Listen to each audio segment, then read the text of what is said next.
সব থেকে ইজি যে সেকশনটা সেটা হচ্ছে আইএলটিএস লিসেনিং।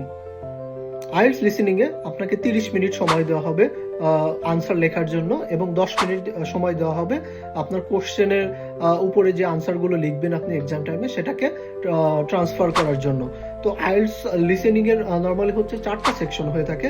তো প্রথম সেকশনটা হচ্ছে সব থেকে ইজি হয়ে থাকে, এবং এই সেকশনে আসলে আপনাকে একটা ফর্ম ফিল আপ করা যাবে, অর্থাৎ আপনি যদি কোনো জিমে যান তাহলে যেরকম একটা ফর্ম দেওয়া হয় সেটা পূরণ করতে দেওয়া হবে। এবং সেকেন্ড পার্টে আপনাকে হচ্ছে বিভিন্ন ধরনের মাল্টিপল চয়েস কোশ্চেন দেওয়া হতে পারে, এবং থার্ড পার্টে হচ্ছে আপনাকে বিভিন্ন ম্যাপ ম্যাচিং দেওয়া হতে পারে, অর্থাৎ আপনাকে বলা হতে পারে যে কোন জিনিসটা কোথায় আছে, অর্থাৎ একটা লোকেশনের কফি শপটা কোথায় আছে, এরকম কিছু বলে দেওয়া হবে। এবং ফোর্থ যে সেকশনটা থাকবে সেখানে হচ্ছে আপনাকে একটা ওয়ার্ড মিসিং থাকবে, সেই ওয়ার্ডটাকে আপনাকে লিখতে হবে।